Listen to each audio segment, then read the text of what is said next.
Good afternoon, sit down. तो शुरू करें। चलिए पैसेज वन से ना, ठीक है। सबसे पहले क्या करते हैं, आप लोगों को पता है ना, क्वेश्चन रीड करते हैं, उसके बाद पैसेज। Okay good. चलिए क्वेश्चन नंबर 161 देखते हैं। शेर को जंगल का राजा किस वजह से कहा जाता है? ठीक है, उसका रीजन पूछ रहे हैं यहाँ पे, ठीक है ना। चलिए पैसेज पढ़ें।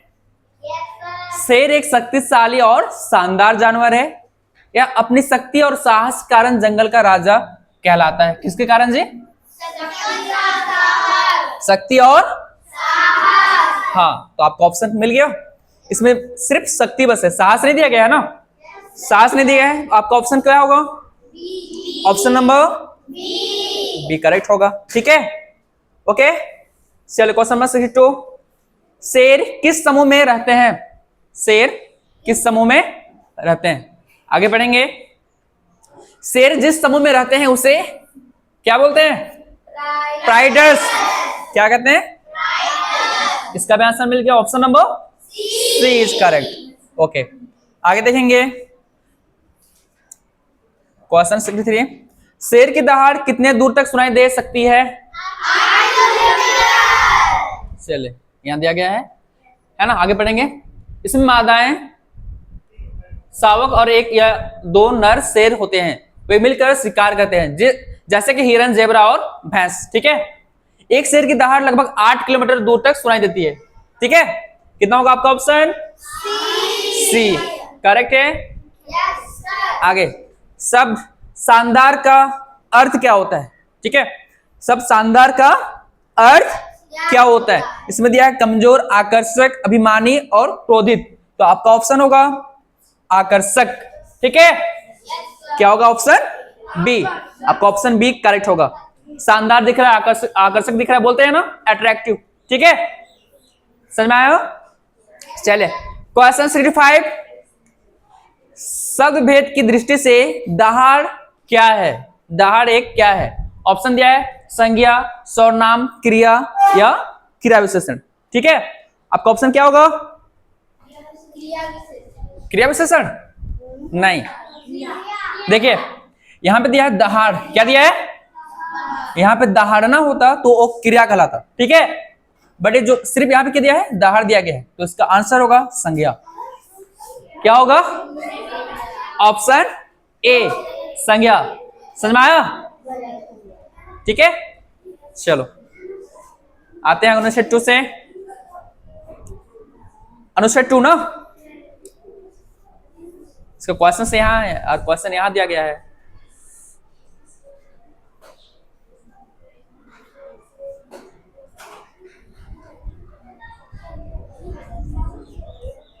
ठीक है, क्वेश्चन थोड़ा सा इधर दिया गया है, दिक्कत हो रहा है ना, कोई ना। चले क्वेश्चन 66 में देखेंगे। पेड़ को प्रकृति का खलिस्तान माना जाता है, ठीक है। पेड़ को प्रकृति का खलिस्तान माना जाता है, बोझ, उपहार, दुश्मन या सांप, ठीक है। चलिए अनुच्छेद पढ़ेंगे। पेड़ मानव जाति के लिए प्रकृति का सबसे बड़ा उपहार है। क्या माना जाता है जी? उपहार मतलब गिफ्ट, है ना। तो आपका ऑप्शन क्या होगा? ऑप्शन नंबर बी, ठीक है। आगे क्वेश्चन से, पेड़ काटने से क्या होता है? पेड़ काटने से चलिए अनुच्छेद में देखेंगे पेड़ काटने से क्या होता है, ठीक है। वे हमें ऑक्सीजन, भोजन और आश्रय प्रदान करते हैं। पेड़ मिट्टी के कटाव को रोकते हैं। पेड़ क्या करते हैं? गुड। और प्रकृति का संतुलन बनाए रखते हैं। पेड़ों की कटाई पर्यावरण के लिए हानिकारक है, ठीक है, क्योंकि इसमें ऑक्सीजन की मात्रा घटती है, कार्बन डाइऑक्साइड की मात्रा बढ़ती है, ठीक है। ऑक्सीजन कम होता है और कार्बन डाइऑक्साइड बढ़ता है, ठीक है। अधिक पेड़ लगाना जरूरी है यदि हम पृथ्वी को हरी भरी और स्वच्छ बनाए रखना चाहते हैं तो, ठीक है। तो लोगों को अधिक से अधिक पेड़ लगाना चाहिए। क्या करना चाहिए? पेड़ लगाना चाहिए। तो यहां देखेंगे पेड़ काटने से क्या होता है? ऑक्सीजन बढ़ती है? नहीं। कार्बन डाइऑक्साइड कम होती है? नो। मिट्टी का कटाव होता है?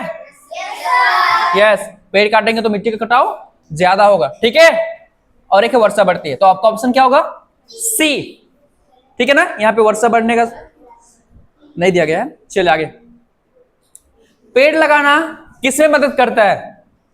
पेड़ लगाने से क्या होता है? ठीक है, पेड़ लगाने से क्या होता है, इसका देखेंगे आंसर।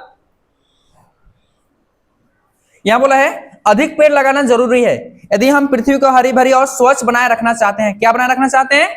स्वच्छ। तो आपका आंसर क्या होगा जी? पृथ्वी को स्वच्छ बनाना। ठीक है, पेड़ लगाना किसमें मदद करती है? पृथ्वी को स्वच्छ बनाने में। ओके, चलिए आगे क्वेश्चन से, आवश्यक शब्द का अर्थ क्या होता है? जरूरी, इंपॉर्टेंट, ठीक है, या महत्वपूर्ण? आपका आंसर होगा ऑप्शन बी। ठीक है ना, चलिए आगे। हानिकारक एक क्या है? हानिकारक एक क्या है? दिया है क्रिया विशेषण, संज्ञा या क्रिया विशेषण। ठीक है, हानिकारक क्या है? ऑप्शन है क्रिया विशेषण, संज्ञा या क्रिया विशेषण। हानिकारक एक विशेषण है। क्या है?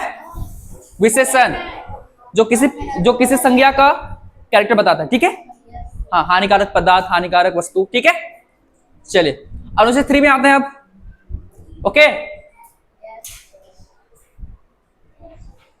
चलिए क्वेश्चन 1।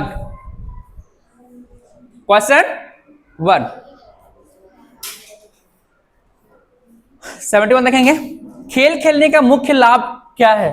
ठीक है, खेल खेलने से क्या होता है? मनोरंजन, मानसिक और शारीरिक स्वास्थ्य, प्रतिस्पर्धा, धन लाभ। ठीक है, चलिए देखेंगे क्या होता है, खेल खेलने से क्या होता है। ठीक है, खेल लोगों को स्वस्थ और तंदुरुस्त बनाए रखते हैं। ठीक है, खेलों से शारीरिक और मानसिक दोनों लाभ मिलते हैं। क्या मिलते हैं? शारीरिक और हाँ, यहाँ पे बोला गया शारीरिक और मानसिक लाभ मिलते हैं। ठीक है, तो आपका ऑप्शन क्या होगा? हाँ, मानसिक और शारीरिक स्वास्थ्य। ठीक है, गुड। आगे देखेंगे क्वेश्चन नंबर नेक्स्ट। खेल हमें कौन से गुण सिखाते हैं? खेल हमें कौन से गुण सिखाते हैं? चलो आगे देखेंगे। खेल के द्वारा हम जीवन के महत्वपूर्ण गुण सीखते हैं, जैसे कि समूह में कार्य करना। क्या होता है? समूह में कार्य करना। ऑप्शन में है क्या? यस है, यदि बोला गया है समूह में काम करना। काम या कार्य एक ही चीज है ना? ठीक है, तो आपका ऑप्शन क्या होगा? ए करेक्ट है। चलिए नेक्स्ट क्वेश्चन से, खेल खेलने से किसमें कमी आती है? खेल खेलने से किसमें कमी आती है?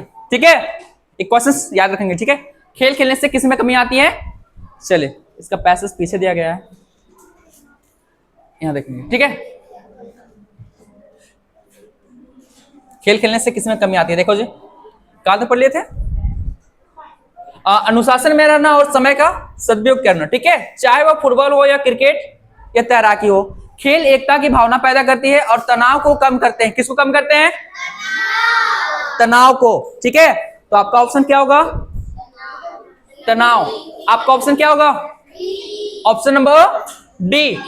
Option number D. ठीक है, चलिए आगे। अनुशासन का अर्थ क्या होता है? अनुशासन का मतलब क्या होता है? आलस्य होता है, अराजकता, विद्रोह या शक्ति? क्या होता है? ऑप्शन ए क्या होगा? ऑप्शन ए शक्ति होता है। ठीक है, ऐसे में। चलिए आगे क्वेश्चन 75। स्कूल बच्चों को किसमें भाग लेने के लिए प्रेरित करते हैं? ठीक है, स्कूल बच्चों को किसमें भाग लेने के लिए प्रेरित करते हैं? आगे है, खेलों में भाग लेने और एकाग्रता और आत्मविश्वास बढ़ता है। दुनिया भर के स्कूल बच्चों को खेल गतिविधियों में भाग लेने के लिए प्रेरित करते हैं। किसमें जी? खेल गतिविधियों में। ठीक है, तो आपका ऑप्शन में खेल है क्या है? खेलों में भाग लेने के लिए ऑप्शन नंबर क्या होगा? बी। ऑप्शन क्या होगा? B number. ठीक है, हो गया कंप्लीट। लास्ट अनुच्छेद है 4।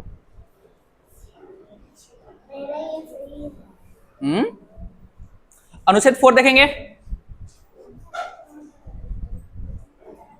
क्वेश्चन 1, राष्ट्रीय एकता को बढ़ावा मिलता है किससे? राष्ट्रीय एकता को बढ़ावा मिलता है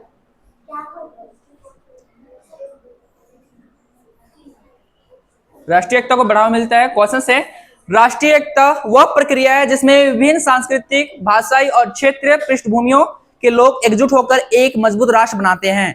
ठीक है, किससे जी? यह एकता सद्भाव और राष्ट्र गौरव की भावना को मजबूत करती है। किसको मजबूत करती है? एकता। हाँ,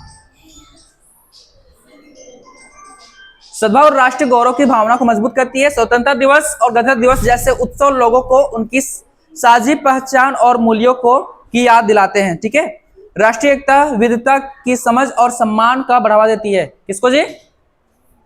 किसको बढ़ावा देती है? यहां पे दिया गया है, राष्ट्रीय एकता विविधता की समझ और सम्मान को बढ़ावा देती है। तो आपका आंसर क्या होगा? हाँ, एकता से। राष्ट्रीय एकता विविधता की समझ और सम्मान को बढ़ावा देती है। सभी धर्मों, भाषा और परंपराओं के लोग मिलकर एक मजबूत देश बनाते हैं। यह राष्ट्र की उन्नति के लिए आवश्यक है ताकि हर कोई खुद को शामिल और मूल्यवान महसूस कर सके। ठीक है, समझ आ रहा है? गुड। तो आपका आंसर होगा एकता से। क्या होगा? राष्ट्रीय एकता। ठीक है, ऑप्शन नंबर बी करेक्ट होगा। आगे पढ़े। हाँ, राष्ट्रीय एकता किसमें मदद करती है? राष्ट्रीय एकता किसमें मदद करती है?